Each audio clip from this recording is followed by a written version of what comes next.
kowe kudu ngerti soal Airlangga. Berikut fakta unik Airlangga Hartarto yang ringkas namun menarik. 1. Keturunan birokrat dan akademisi. Airlangga adalah putra dari Profesor Dr. Hartarto Sastrosoenarto, Menteri Perindustrian era Soeharto, 1983-1998. Jadi sejak kecil ia sudah akrab dengan dunia kebijakan dan industri.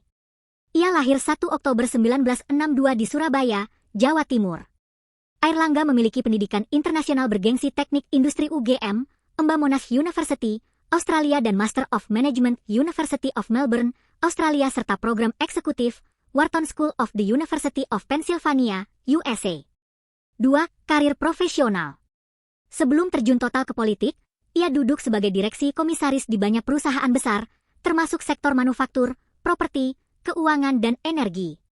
Ia dikenal sebagai salah satu teknokrat bisnis di kabinet Jokowi. 3. Karir politik.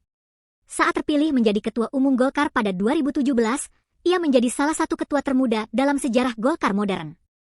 Ia memegang posisi strategis Menko Perekonomian sejak 2019 kini, melewati pandemi COVID-19 dengan kebijakan besar seperti Program Pemulihan Ekonomi Nasional, Kartu Prakerja, UU Cipta Kerja. Ia dikenal sebagai Senopati Ekonomi Jokowi. Julukan ini muncul karena ia sering menjadi juru arah kebijakan ekonomi strategis, terutama saat pandemi. Dengan latar belakang teknokrat, ia beberapa kali digadang-gadang menjadi Menkeu. 4. Hobi. Airlangga dikenal hobi mengoleksi sepeda klasik, jam antik, dan benda-benda bersejarah. Selain gemar membaca, beliau juga sering bermain olahraga golf. 5. Dugaan ekspor CPO.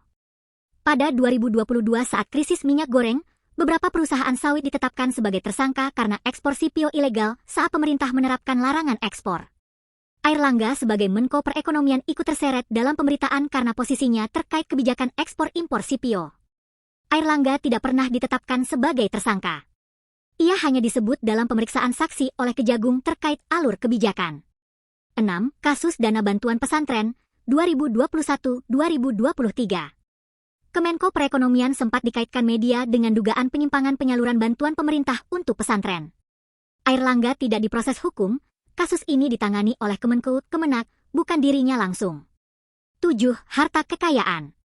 Berdasarkan LHKPN yang dipublikasikan KPK, total kekayaan terbaru yang dilaporkan sebesar 500 miliar rupiah dengan porsi terbesar kekayaannya ada di tanah dan bangunan yang mencapai 300 miliar rupiah.